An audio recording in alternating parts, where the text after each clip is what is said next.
And I expect at that time, at least to get into the meat of step 4 and 5,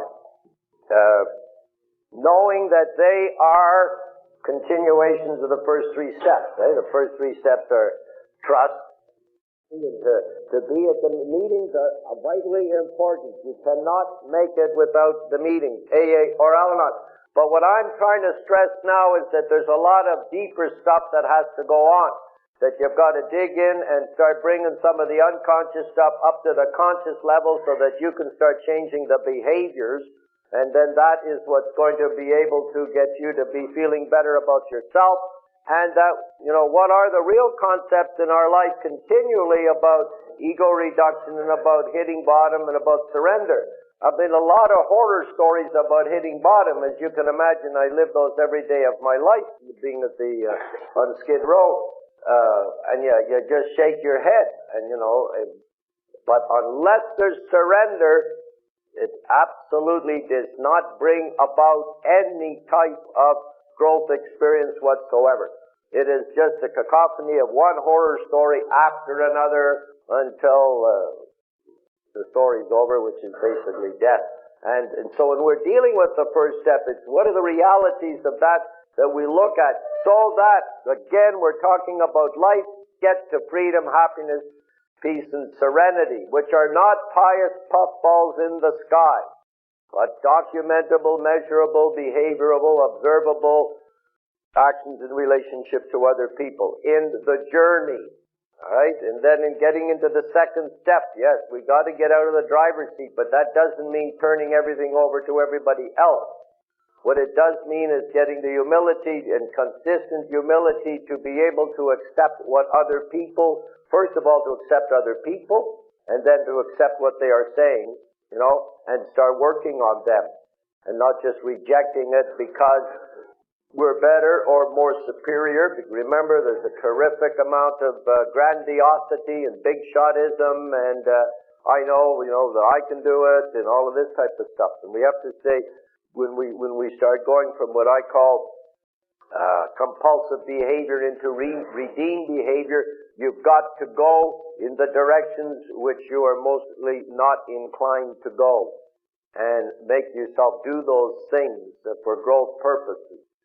St. Francis of Assisi could never hated ugliness. He was a 7 who liked beautiful things all his life. If he ever was there, I was never there, but at St. Francis in Assisi, but it's absolutely gorgeous, and the whole concept of birds and all of the beautiful, marvelous things in life. He couldn't stand lepers, couldn't stand anything that was ugly. But until he had kissed the leper, he could not see the leper's beauty. Right? And so sometimes we like to wall ourselves off, even as recovered alcoholics, and not go to where we have to go to be redeemed. And in the third step, then, is just the reality of accepting a creator who created us, right? And that makes us creatures. Because I keep hearing, my God is this, and my God is my God, and my God, and I go saying, well, now who's God? And again, the reverse side of that coin is if I keep saying I'm no good, I'm no good, I'm no good with all this phony humility, with this phony depreciation of life and self, what the person is really saying is, there is no being greater or than me that can forgive me, so I'm unforgivable, so I don't have to change. There's no trust there, and there's no opening up to external forces, influences, higher power, spirituality, God, whatever they may be. And so that we can just stay, with the energy always being over against. Right? And that is continuing fighting. And the words might not always say that, but the behavior can. So, questions on that? Questions on the first 3 steps? And some of the, just the stuff I was talking about. Yes.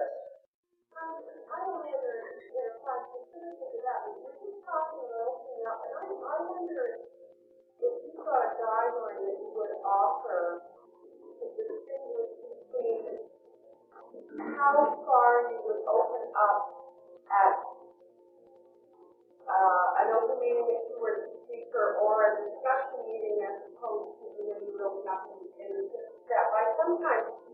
Big difference.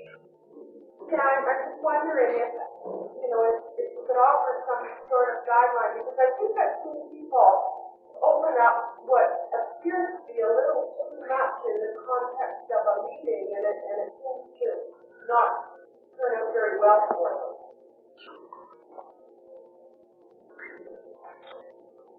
Could be a way to manipulate other people. Right? First of all, everybody's got a secret part of their life. Okay, I'm going to say some things now. There's a tremendous amount of holiness in this room.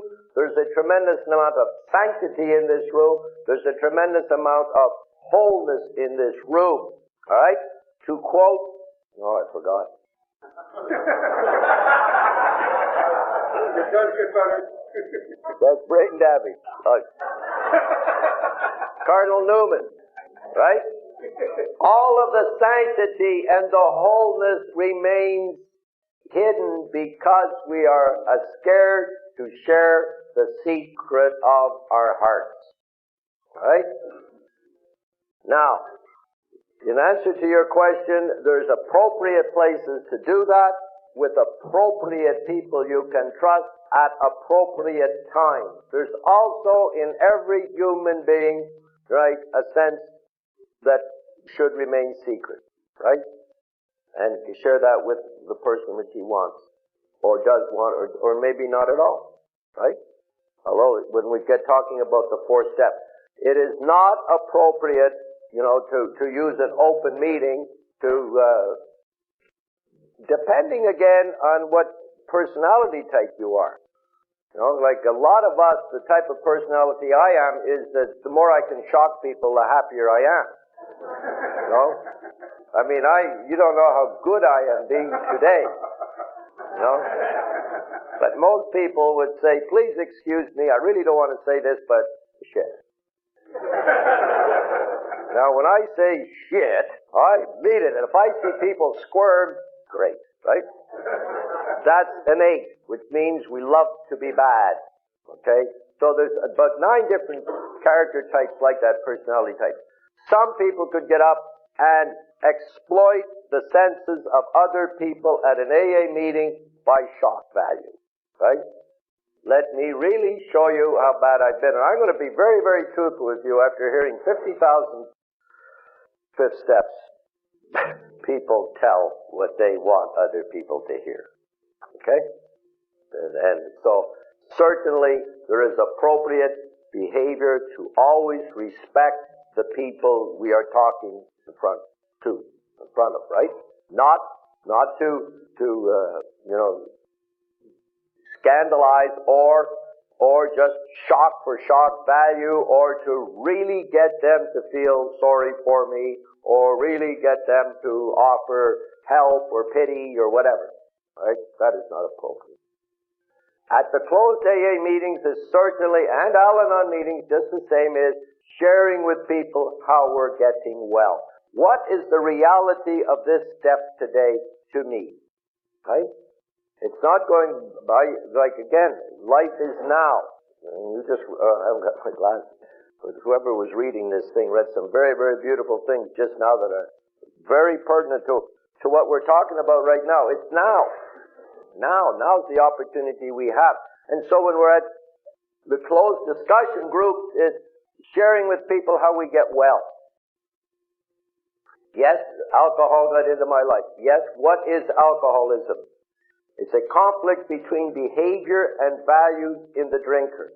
A measurable, documentable, observable, definable conflict between the person's own behavior and the person's own value.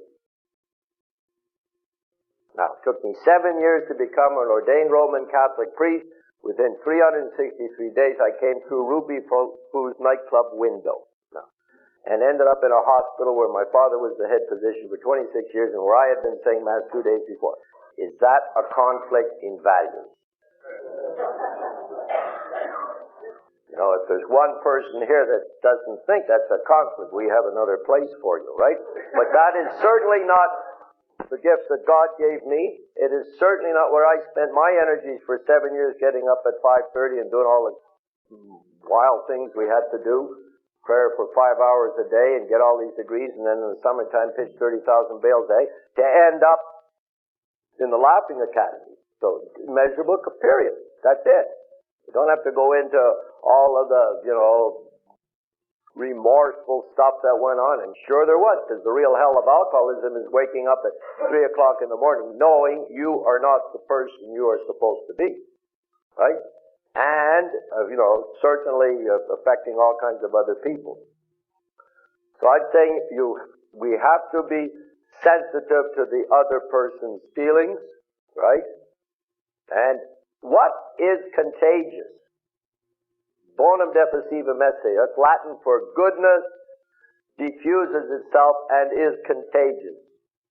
Laughter, right? In fact, one of the signs of your spirituality is risibility, the capacity to laugh. And one of the signs of spiritual growth is a sense of humor.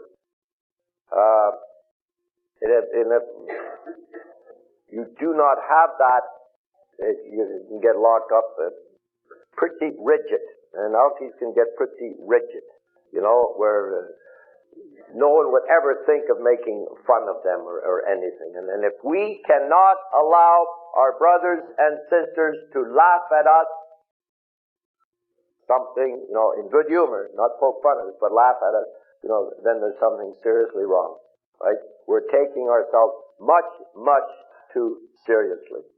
And this whole business of getting through another day, right? That life is so serious and this recovery is so serious and everything, yeah.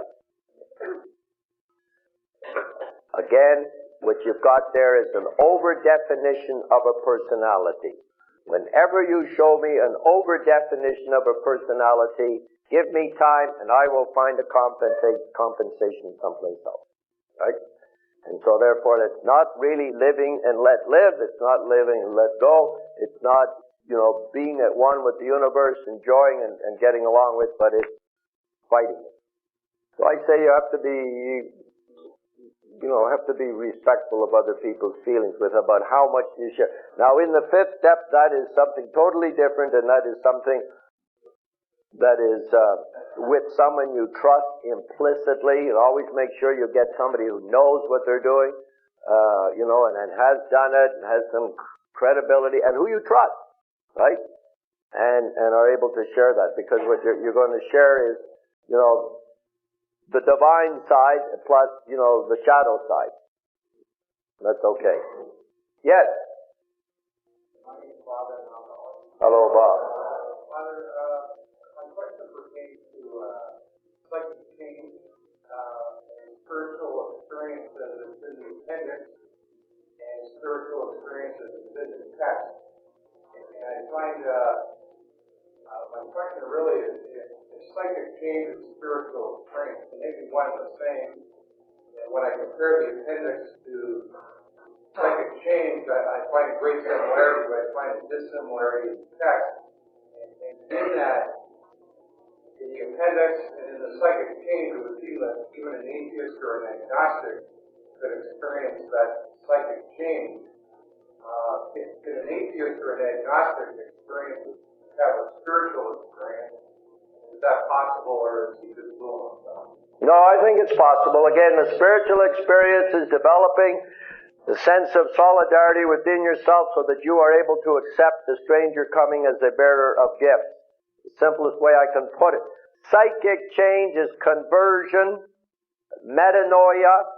It means changing from a vision of hostility, superiority, defiance, and anger into a life vision or a tonal change, so then that it becomes surrender, not anger, but what the opposite would be love, would be acceptance, would be not fighting against, would be becoming one with humanity, becoming, feeling like one belongs. Am I getting there? Okay. So for an agnostic or again, I got to really go. I mean, I've been through some great stuff, but is all of that mental gymnastics? Like, if anybody here is an agnostic right now, I have no problems with that at all. And I'm not trying to be funny, but come and skydive with me. I've done that, right? And when the plane's open, there's only 3,000 feet between you and 17 seconds before your mouth full of mud. Guess what people do? Right? So I'm not trying to be funny about that, and I often wonder about, what brings about that. But in foxholes and things, so you don't have to be, flaming born again. That's not what I'm saying at all. In fact, that can get to be, well, actually, like things like what's his name? Jimmy Baker, right? Now, I'm not knocking that stuff, but that becomes very addictive, right? The TV evangelist type stuff, right? Where people are giving over everything to them, their house, their money, their everything, right? And it becomes, again, self-perpetuating more and more and more. And people then are using that to change the way they feel. And believe me, when we use something outside of us to change the way we feel, and we all get caught in those games because none of us are pure, right? We got alcohol, and others could be drugs, others could be power, others could be recognition, others could be sex. Oh. Now we got a priest talking about sex. What the hell does he know about that? Use of people, right? Again, all coming from the outside, robbing us from the sense of the solidarity, which I'm trying to get us all to say what we've got to delve into, that there's work to be done. I know there's work to be done, and there's work to be done in me. And just because I can, work with these concepts and teach them and doesn't mean that it's not a reality. It's not, with me, this is not mental gymnastics, right? It's a journey and a life process. Again, the psychic change talks about conversion. Conversion from negative to positive.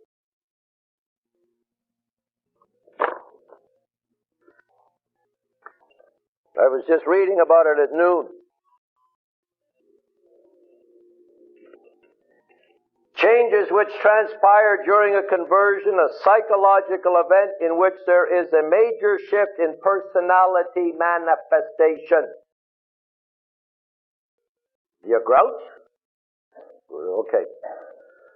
Swayed by predominantly, before the conversion, swayed by predominantly hostile, negative attitudes to predominantly positive, affirmative ones. During the course of the alcoholism illness and also Al-Anon, or let's say the person living with the alcoholic or how else do I say that? Huh? But you know what I mean, right? Spouse, friend, whatever, okay? They're developed a personality pattern which is characteristically negative, with a characteristically negative, hostile coloring. The tendency is to be tense and depressed, aggressive, or at least stubborn, oppressed with a sense of inferiority, at the same time harboring feelings of superiority, perfectionistic, rigidly idealistic. And as long as we hang on to that, we get off the hook for ever having to take any risks, forever having to love, because it might be perfect, forever having to do things. Because where the perfectionism robs us from all kinds of times for opportunities to grow. Weighed down by an overpowering sense of loneliness and isolation, egocentric, and all that implies in the ways of self-centered orientation. defiant, either consciously or unconsciously, walled off and dwelling in a large extent in a world apart from others.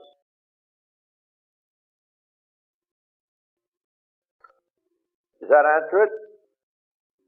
I mean, ask questions, because this is stuff I work on, and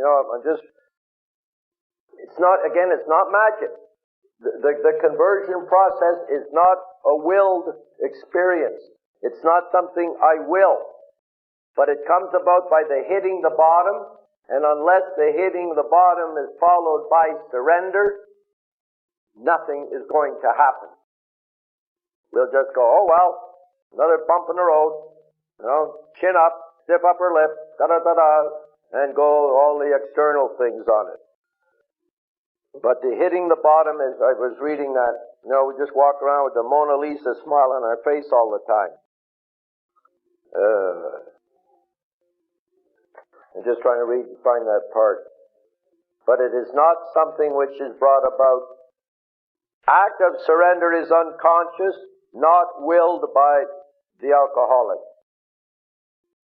And it is there to jar himself loose from this world of self-centeredness. See, the defiant individuality, and that was Bill Wilson's, without will run riot, and something in the big book about, as individuals we were ranked horrible failures. But this defiant individuality and grandiosity both operates in the unconscious layers of the mind, right? And so the grandiosity is the persistent infantile ego of omnipotence. Now, how many of us have been big shots in our recovery? Huh? Mr. Big Shot. Mr. Super. Somebody, think nothing of it. Right? And we're caught into big shotism. And what that is the unconscious continued manifestation of His Majesty the Baby. Continuing on in the omnipotence that we're all part of. Has anybody ever told you, you cannot do that? Watch what happens. Right? For good and for ill. And that's what we'll talk about in the 4 steps. If somebody comes in and you're doing something and they say, oh, no human being can do that. Absolutely not. We just smile. Watch me. Right? Now, sometimes that can be done for good purposes. I've experienced that. Okay, does that answer it? Okay? Other questions on the first 3 steps, or where we are with trusting? What do you mean by you said to accepting the stranger that's coming as a bearer of gifts? Yeah, that everybody in this room has gifts. Everybody in this room has gifts. Everybody coming towards us has gifts. Now, can we develop our own solidarity within us, our God-likeness, created in the image and likeness of God, Creator, higher power, whatever, so that we are able to remain receptive to the gifts which they are bringing?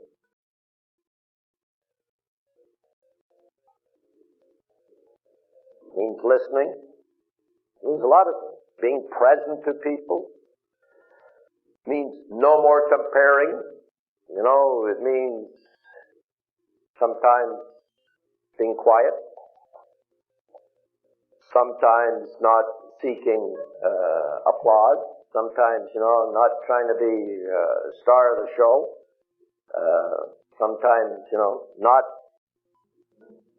trying to make everybody like us, because that's every bit as compulsive manipulating as, if I keep acting so that everybody's going to like me all the time. Doesn't mean we go around trying to insult people. But what is our in face of our vision of the people in the world?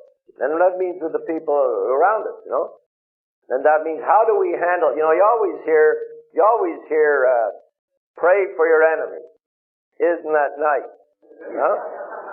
But how about the jerks in your life? Big difference, eh? Because the the jerks in your life have faces and idiosyncrasies which are driving you nuts and all kinds of things, right? And in the spiritual life, they are your best friends.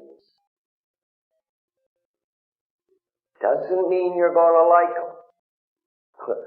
You know, there's a lot of difference between like and love. You know, to love again is to extend yourself for their well-being. But what they are going to, you know, give you the opportunity to see yourself and some of your shadow side, and to accept the shadow side. Does that work a little bit? Okay? Now, it doesn't mean when you get on the elevator Monday morning into downtown business building, you're going to go up and, you know, tell everybody you love them at the elevator, right? They'll be locking you up pretty soon. Different. Yes?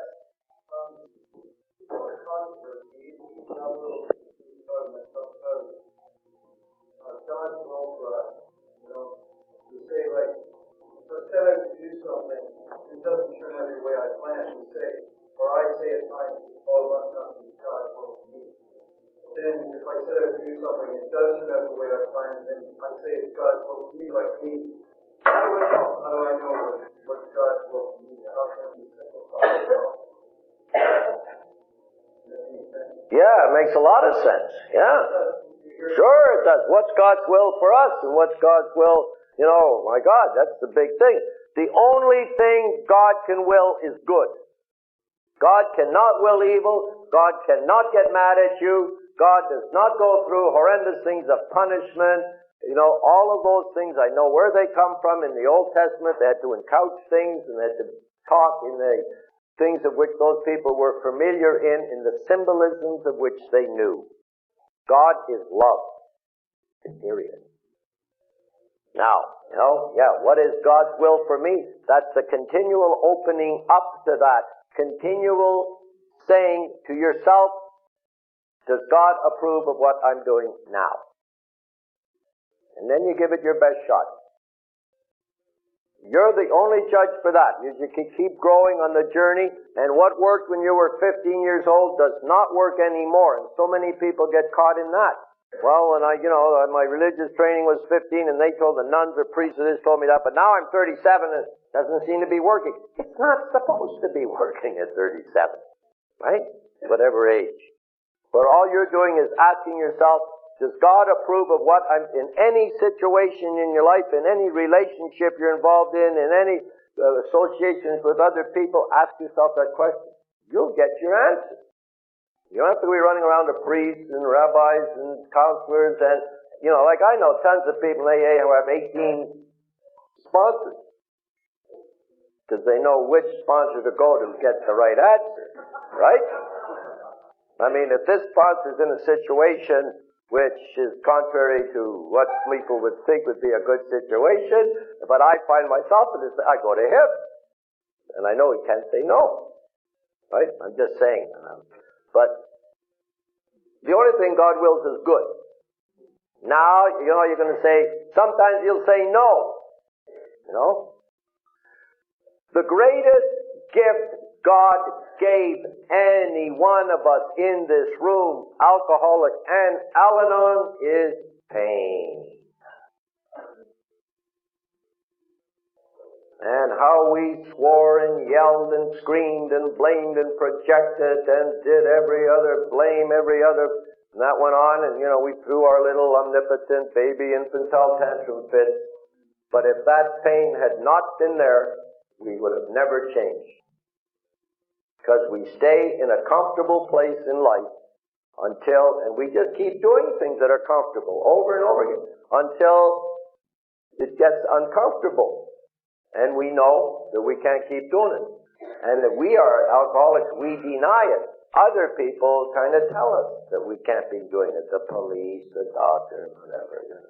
There's people in blue uniforms and white uniforms and all that type of stuff. Come. You know, and family.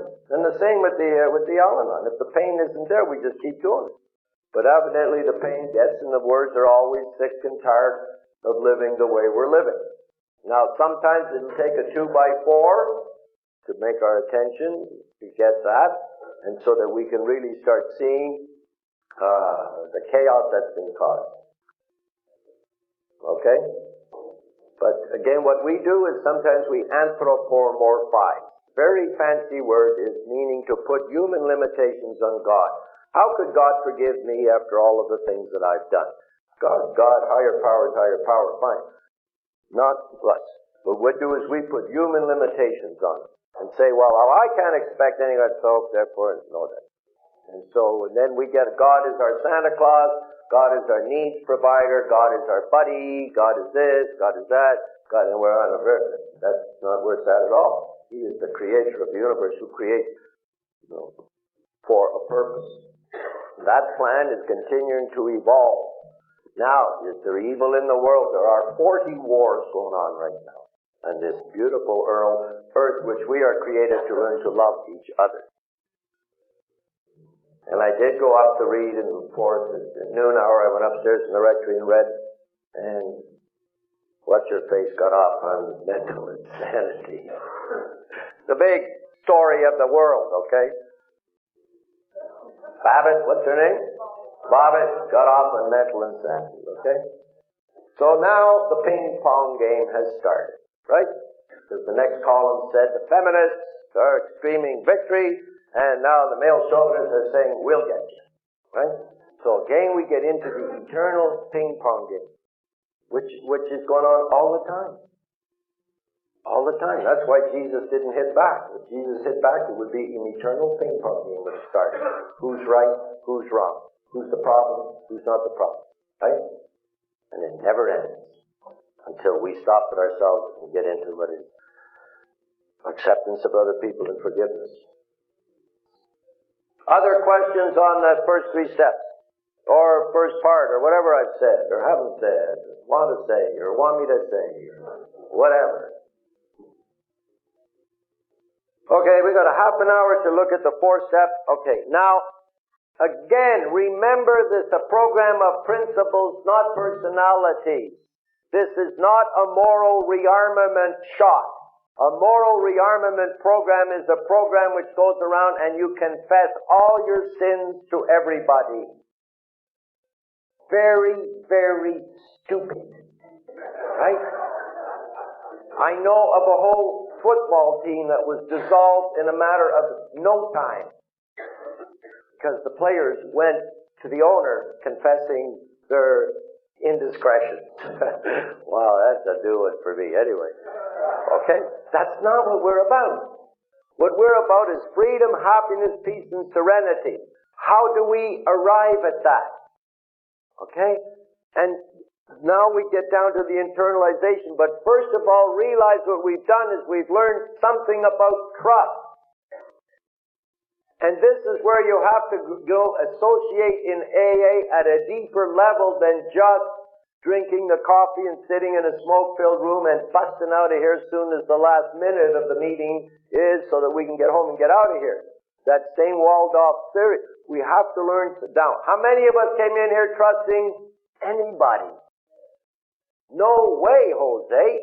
I mean, I as a priest with the vows of poverty, sacrifice, but God, look what you did to me. Right? Wow. And so we can get mad and we can, and I was fortunate enough that they locked me up for that amount of time because I was going to go build my own church on Waikiki Beach and do this thing the way God knew it should be done, right? Because I had a big family inheritance, which also God got, right? Which I wasn't happy about. Anyway, thank God. Can you imagine what would happen if I got it? I wouldn't be here today. There's definitely states I would have been lost out of the priesthood by 33 and dead by 35. And that's signed by some pretty powerful people who know what this business is all about. And so now we get down to the 4th step, and everybody comes into AA 3 hours after they've come through the door. They're going, oh, the 4th step, I'm sweating the 4th step. Forget it. If you haven't got to the 1st step where your vision of life, again, is positive, creative, accepting, if you haven't got the gut feeling where, Your Velten Shaul vision of life is something positive, moving to what you were asking me, from that negative, hostile, aggressive, stubborn, superiority into a tonality of graciousness in a bit, with humility. You're not going to be able to do it. You're still going to be caught in competition. Who's richer, who's poorer, who's smarter, who's dumber, who's better, who's... And the ping-pong game continues. And so in the first step, we've got to come to that real, acceptance that this is a good thing. And the only way we get the good thing, positive creative acceptance, is by doing the good positive action. Second step, you're moving on to starting to trust people. And that means you've got to start associating with people. Nobody ever got sober and well alone. Nobody stays well alone. I can go all kinds of, references to that. And that part of our problem is walled off.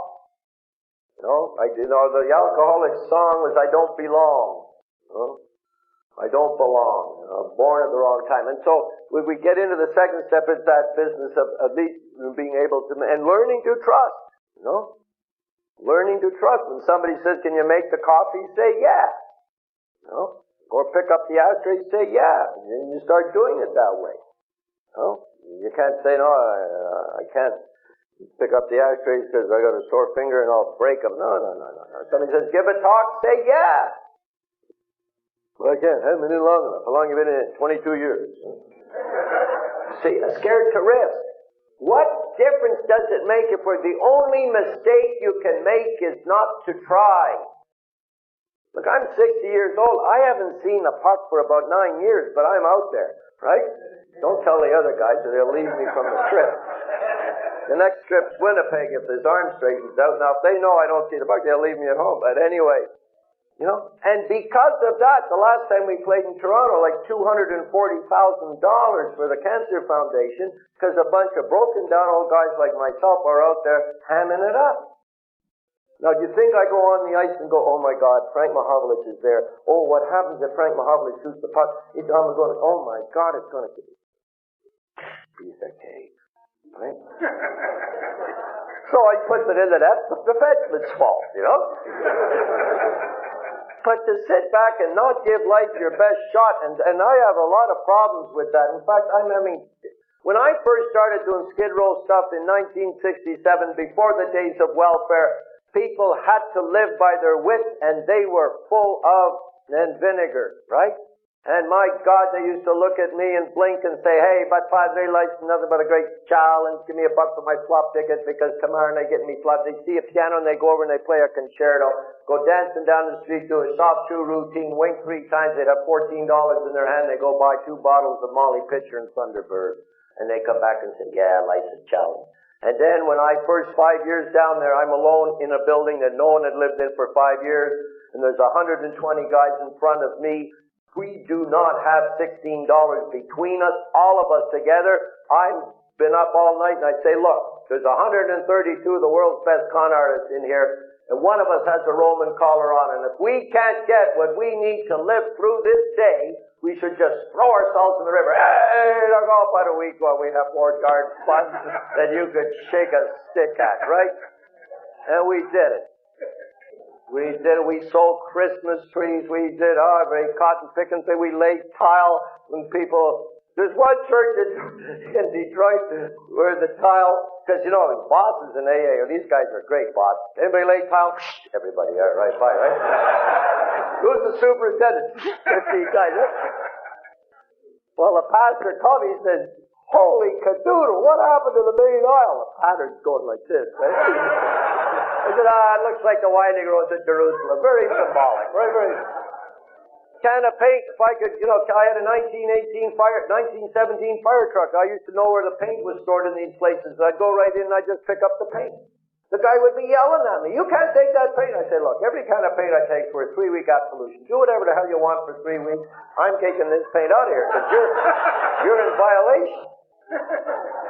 I had a guy with me once who went and DT'd right in the paint store. Wow, Lord. He says, take the whole darn store, just get out of here. And we start painting. Anyway, you know, and it was fun all the time. You know, I'm not saying that there weren't 3 fights today, but it was fun. And what I find today is that the people are dispirited, right?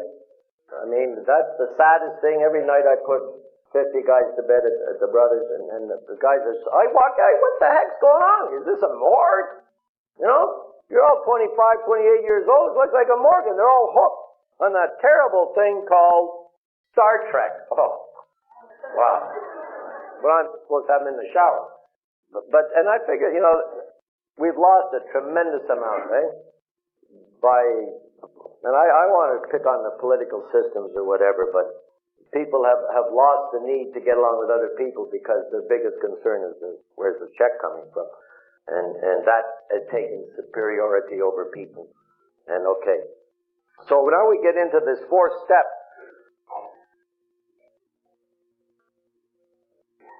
Every person, everybody in this room is made up of good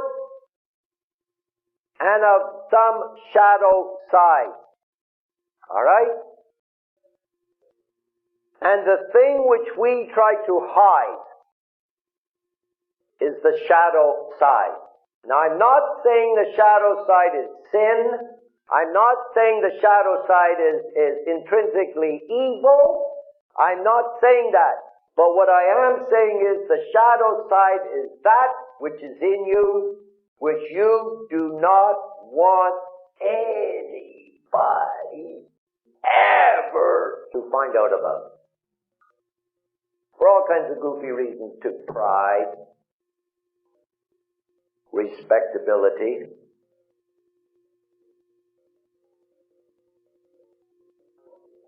the things which we cherish most in life, which we guard with armor and gun, respectability. Right? Reputation, respectability. And so we put on all kinds of masks. I'm not saying, okay. And so we get into different games. Games are psychological encounters with people for the express purpose that they will not get to know us. That's why people play bridge. Obviously, I can't play bridge, right? Don't know how. But a game is an encounter with somebody so they won't have to get to know us, right? And so we can say everything at the superficial level, right? And nobody really knows what's going on inside. When we deal about intimacy, you know, I talked to somebody the other day and they said, oh, intimacy is not sex. I said, no. Oh, what is it? Right? And they lit up. There's something better. When we talk about intimacy, I mean transparency. Who am I willing to become transparent to? Who am I willing to become vulnerable to? Okay? Who am I willing to be open to? Now, you know, now we get into, again, you've accepted yourself as a worthwhile person. You've gone through the 2nd step. There is no more fear of all these things that are going to happen. And you've learned trust. And you know that there's a Creator, God, that holds you in His palm of His hand right this day and says, I love you because I love you because I love you because I love you. It doesn't mean that you abandon all right reason and go through silly things and not, you know. But I'm saying, okay, now we get into the 4th step. The 4th step is not again, it is freedom, happiness, peace, and serenity. That's what you're looking for. In the big book, it will say, write it down 13 times. It says that. And so we do it that way. That's humility. You know, it's not, well, every time I give an open talk, I do part of my 4th step. Sell that to the Marines, you know. You know, so many people I talk to know I was born in the middle of the night, but some of them think it was last night. You know? And alcoholics are so funny because they come up and they think that they've got the world's most original story, you know. And I've heard it 19 times that day. In dealing with resentments, we set them on paper. On our grudge list, we set opposite each name our injuries. We turn back to our list, referring to our list again. Where had we been selfish, dishonest, self-seeking, and frightened? We place them before us in black and white. Now, I was doing this with somebody in a one-to-one session, and they said, Father, that does not mean write it down. So I watched, his lips kept moving, right, and I practiced. I play banjo. Now, when that happens to me, I just check out, right? So I practiced singing banjo, okay, Sweet Georgia Brown. I can remember the tune, right? And when I see the lips stopping, because, you know, when an alcoholic's lips are moving, he's most probably lying anyway. So he stopped. I turned the page. We set them on paper. There it is, right there. What's that mean? Oh, I guess that means write them down. Yeah. 13 times. We got this all down on paper and looked at it. We have listed, oh yeah. Okay, our personal inventory, we have written down a lot. We have listed and analyzed our resentments. We have listed the people we have hurt. Anyway, it's 13 times. So we do it that way because you learn an awful lot more. We have written inventory and we are prepared for a long talk.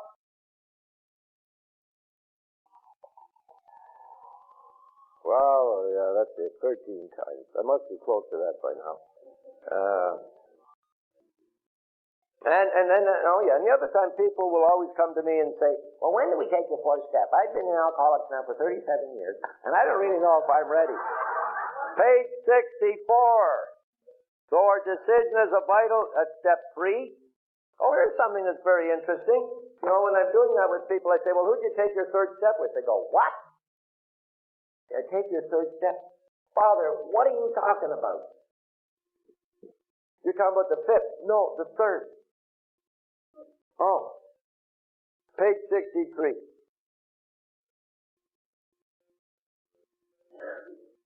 The wording, okay, we found it very desirable to take this spiritual step with another understanding person. But it's better to meet God alone than someone who would not understand. The wording was, of course, quite optional, so long as we expressed the idea, voicing it without reservation. You know? Because we have a great gift of living the secret life of Walter Mitty, right? And we have all these beautiful things in our minds, and the rest of the world should just be ingratiated with our presence and that. But to expect us to put our mouth where our money is, that's too small time, right? And now we get called to voice it. By that I mean we say, this is the measure. Right? And we no longer look at this as, the selfish program means that Vaughan Quinn does what these steps say they are to do, and if he does what the steps do, that the probability of him staying sober for another day is highly likely, because it's going on for 28 years. It doesn't say if Vaughan Quinn, because he's a priest and has been sober for this amount of time, and because he doesn't have to do this, because he did that when he was ordained, and when he took final vows in 1960, it doesn't say that at all. And sometimes people say the selfishness means I can do whatever the heck I want with this program. You got to get your program, I'll find it in my program. Right?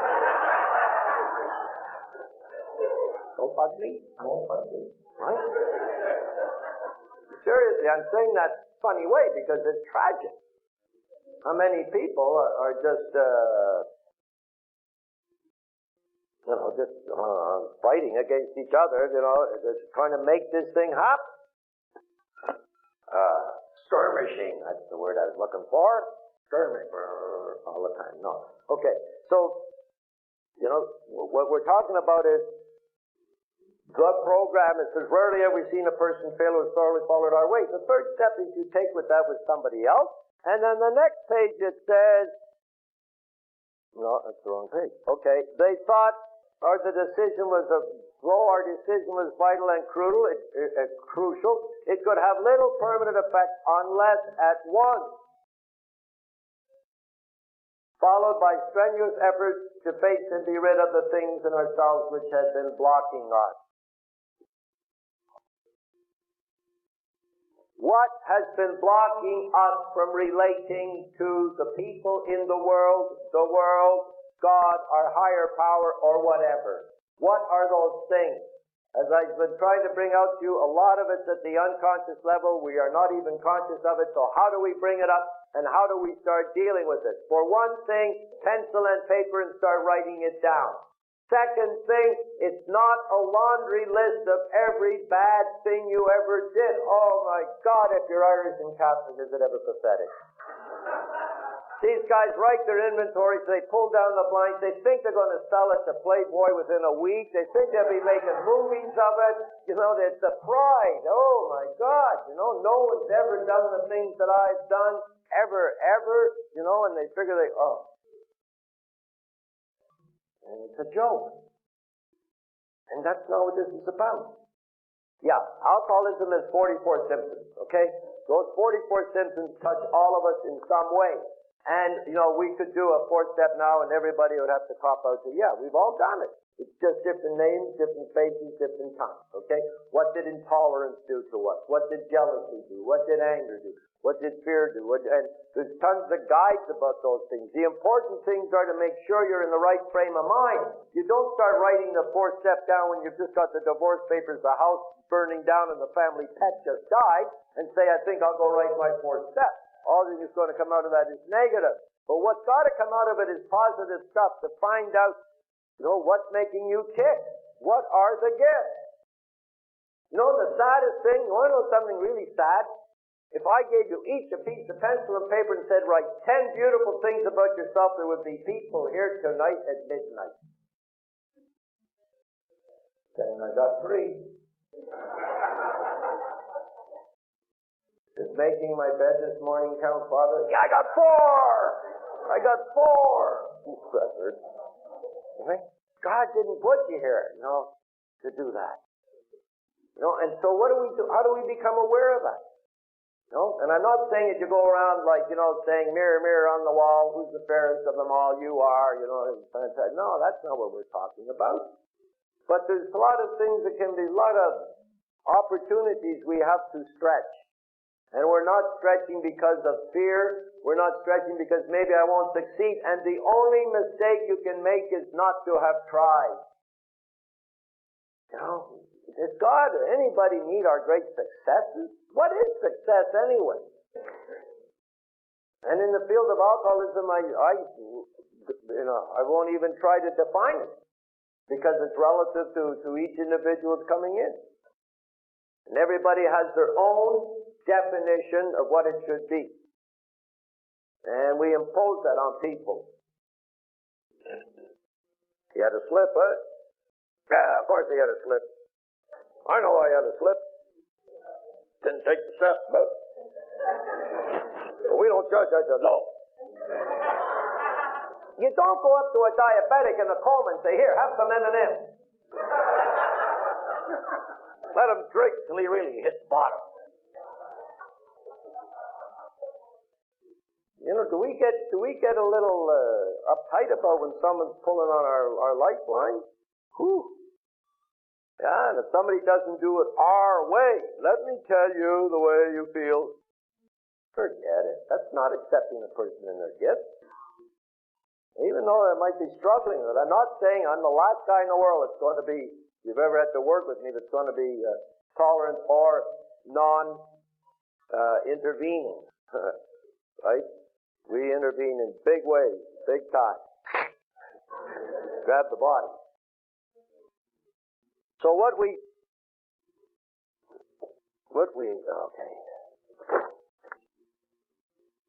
Journeys in recovery. All right? To say, what are the like behaviors? What are the dislike behaviors? First of all, identifying the dislike behaviors. And we all got them. Again, we have a shadow side. And you've got to be able to accept your shadow side. All right? And there's 9 different illusions of characters. Okay? And this was worked out by the Sufi Indians 2,000 years ago. was never written until this century, and all this different character types. And there is the redeemed side, and then the compulsive side. And we have to become aware of that. If you deny the shadow, the devil gets his due. Okay? And if you think that we're all as pure as white-driven snow, that's not humanity. We are sinners. We are broken. I am a broken person. You are a broken person. If you want me to get that into liturgical or Christian symbols, it's Christ is broken. Dead, bleeding, rejected on the cross. And it is just there where he says, I love you. And I've come to redeem you in that part of you which you hate the most. For me, nothing would make sense. Somalia, all of the tragedies I've seen, living on Skid Row and the riots and World War. If you want to know, okay, me as a priest now, if I want to know the guts of God, that's what it is. And it's not running away from it and pretending that, man's inhumanity, the man is there. We've got to do something about continuing to work for justice. We keep praying for peace. You'll never get peace until you get justice. Right. But if I want to know what the guts of God is, today, January the 22nd, 1994, that's it. Dead, rejected, bleeding, saying, I love you. Or else nothing makes sense. Or else I'd jump on my sailboat, of which I have a 38-foot sailboat, right? And find some sailor, and away I'd go, right? But there is purpose. There's great purpose in that. And that he's right in the middle of it all. And so now when we look at our own lives, which are important, which are not just insignificant little things, we have to look at that same thing. That we came in and it's a brokenness.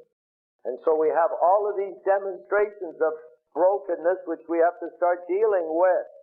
Such as, they're called dislike behaviors here, but intolerance, bigotry, prejudice, narrow-mindedness, Mr. Right, open one-sidedness, opinionated, know-it-all, little Hitler.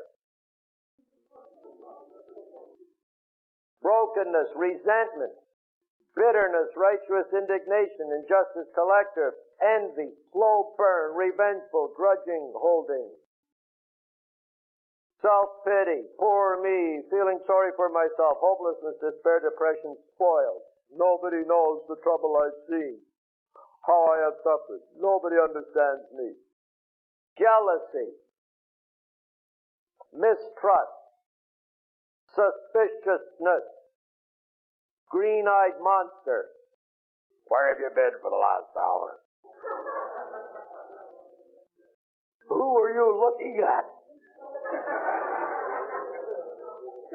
You're interested in your bloody car or boat more than you are in me. I won't continue.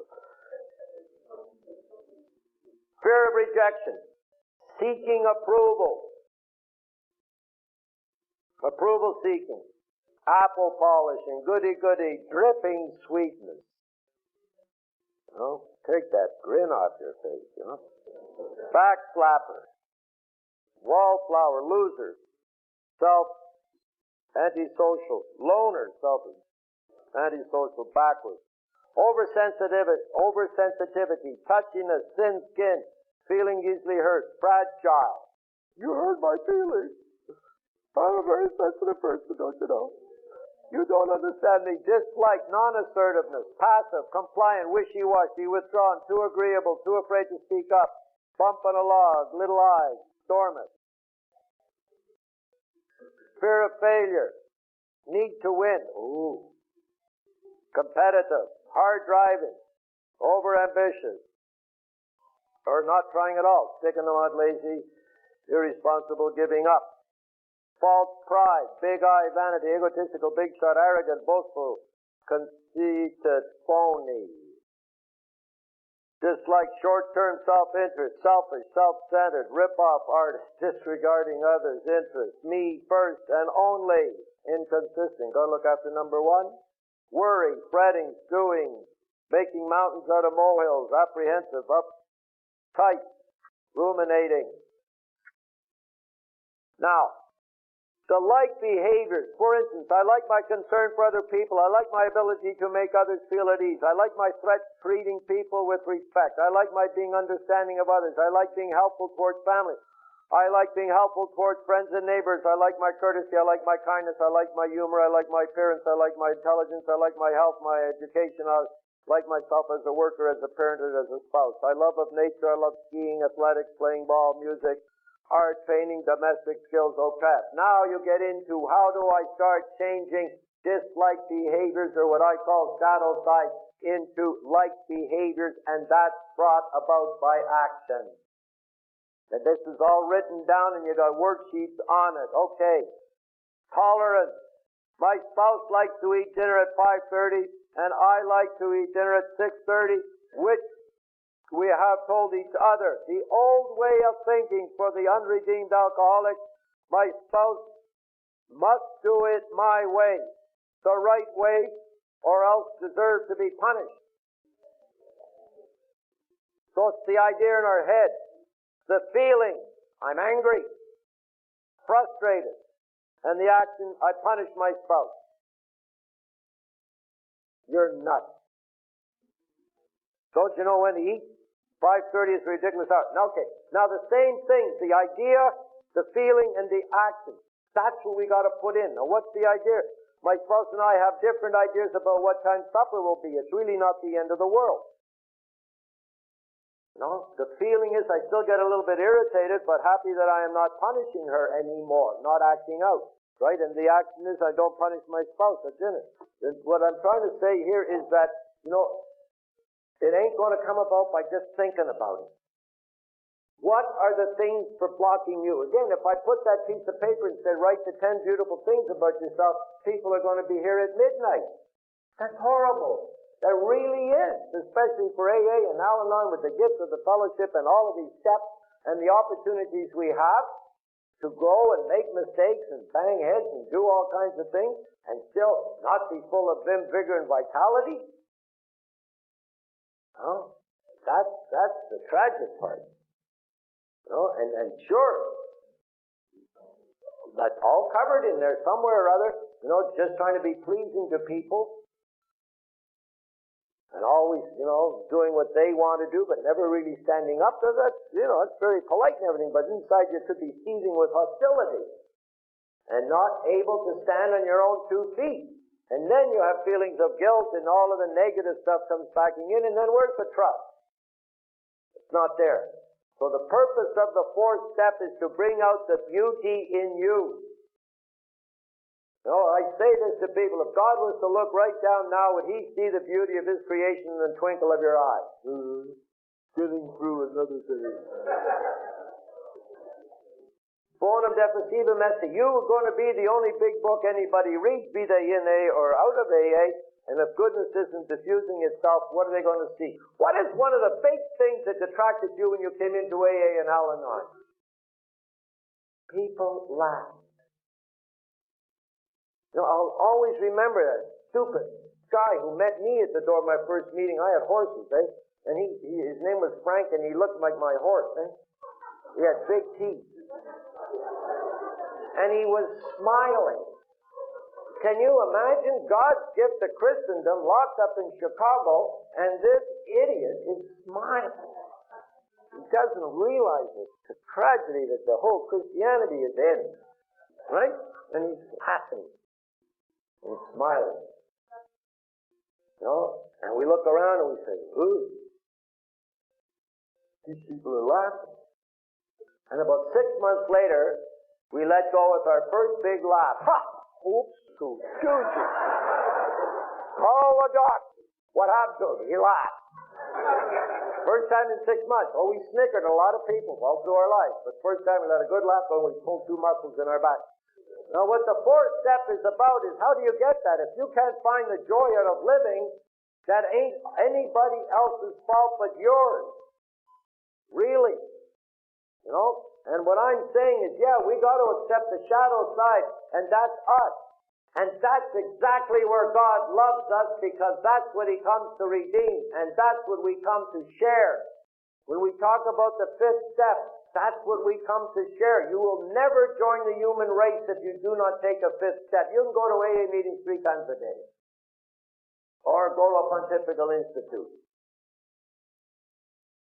But until you get down face to face with somebody, and that's what I'll start talking about. You know?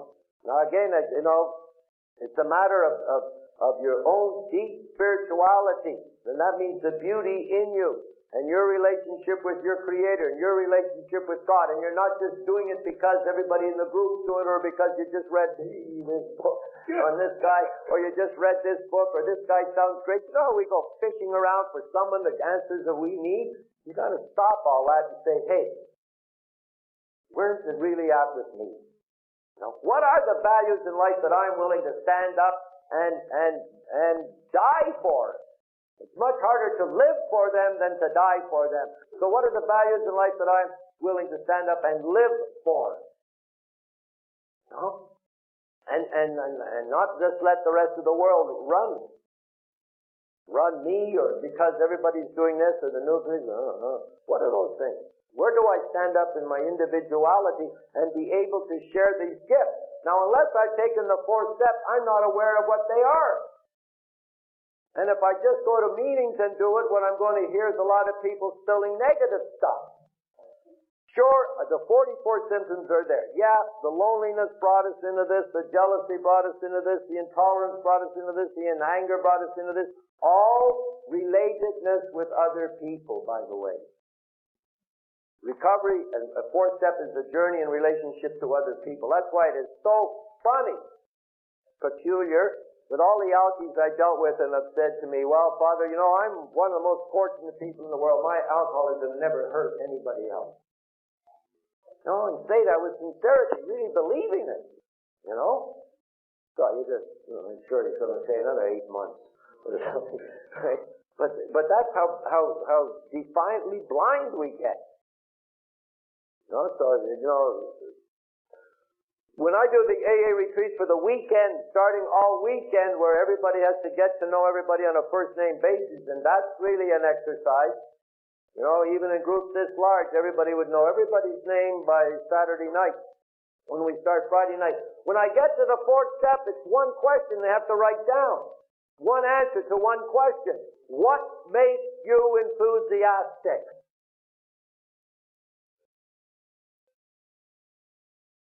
Well, I like to play the piano. When's the last time you played the piano? 1989. So I ask you the same thing. You know? Is you are the forger of your own destiny. Nobody else. You've been given free will. Groups of Al-Anon, AA have given the tools, magnificent tools. For the simple fact is we get banged down to nothing with the surrender, with the hitting the bottom, as long as it's followed by a surrender. And then we have to learn something about humility. And the continuing conditioning process must go on, has to go on. You never graduate, you never don't have to go to meetings. Ever, ever, ever, ever. Believe me. I've had some tragic things happen, and people who've been sober 35 years and figure, I don't have to go anymore. You know? And people ask me, well, how long do I got to go to these meetings? Until you want to go. Right? That's the big difference. Okay, let's break until 3:20 now, because I'm 5 minutes late, and then we'll do a 5th step, and then we'll move on a bit farther. Very good.